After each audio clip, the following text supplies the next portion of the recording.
Hi, you are watching The Savera. This is Amarpal Singh.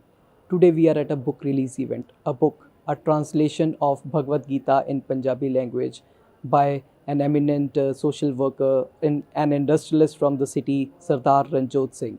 So let's talk with Sardar Ranjodh Singh about this work. You have translated this Bhagavad Gita into Punjabi. Ever it happened earlier also that in Punjabi it is available?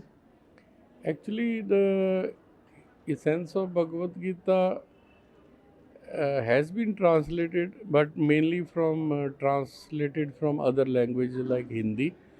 And there are a lot of words which are used from Hindi language into the old generation, like the translations are available of Swami Prabhupada, who did it in English and Hindi, and then it was translated in Punjabi. Then Swami Adagadanandji, he did it in Hindi, which was translated into Punjabi. And there were few other attempts to do it in Punjabi.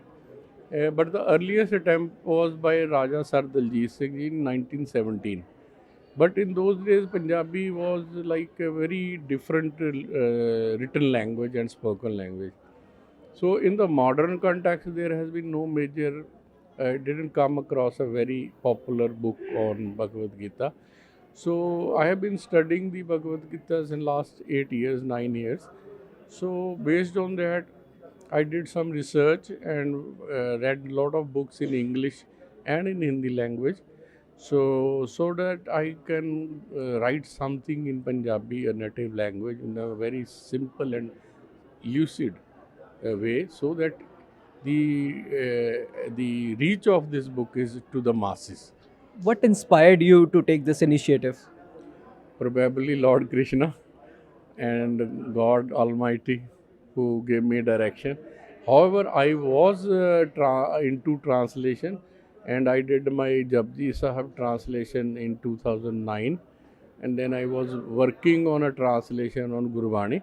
So in that context, I put that subject on a hold for some time and started working on Srimad Bhagavad Gita, because I feel that the message of Srimad Bhagavad Gita is a universal message for the whole humanity. It is not meant for any religion. It's a book of all religions, and it is one of the foremost composition in Sanskrit language, part of Mahabharata, which is the longest ever poem with more than 1 lakh verses.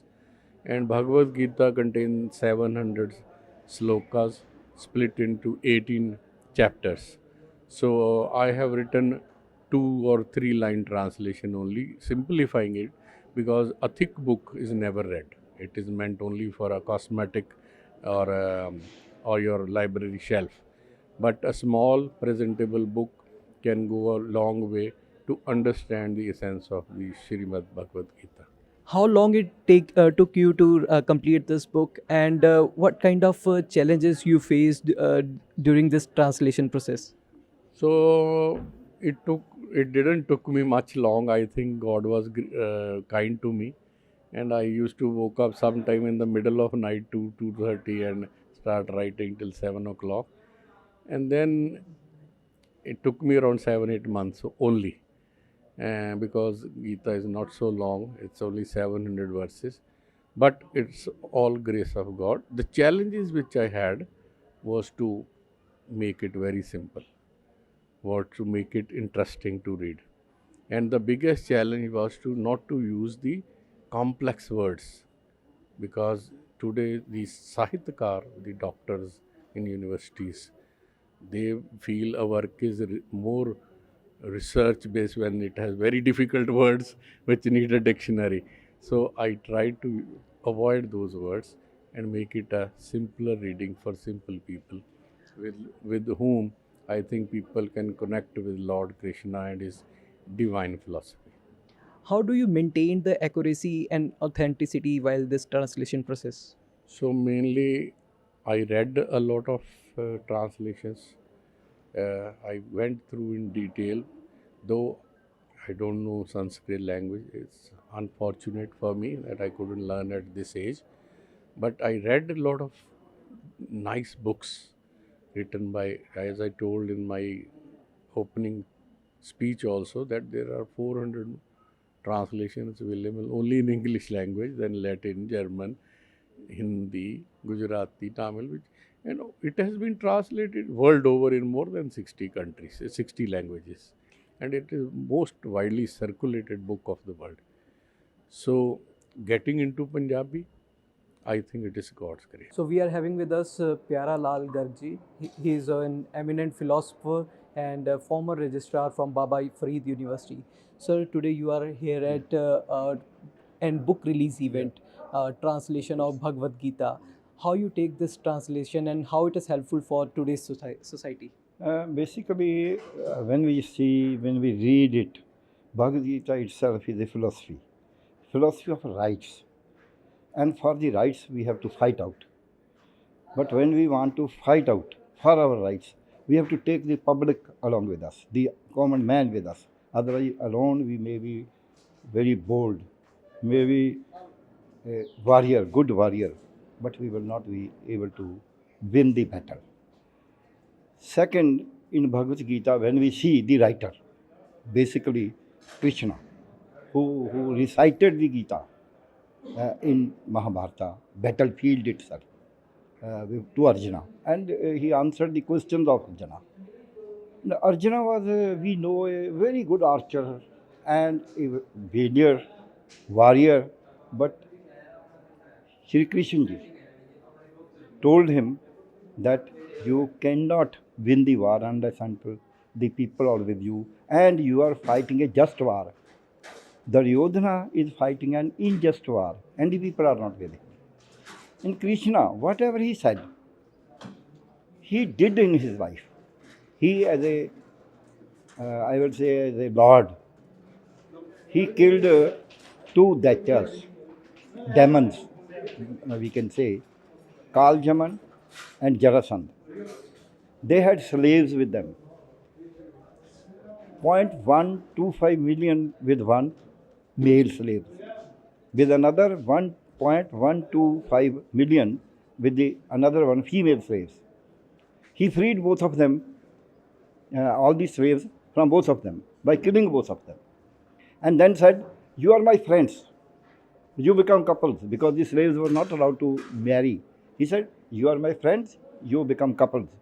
So second, Krishna said, whenever you work, whenever you do your duty without thinking about the outcome. Don't run after the outcome. Outcome depends upon many things. But when you do your duty, some outcome will come. If you run after the outcome, you will adopt bad means. You will try to do unsocial things. So that is why you should not run after that. Go on doing your... Third, he said, when you do any act, that act should be pious. It should be according to the settled procedures.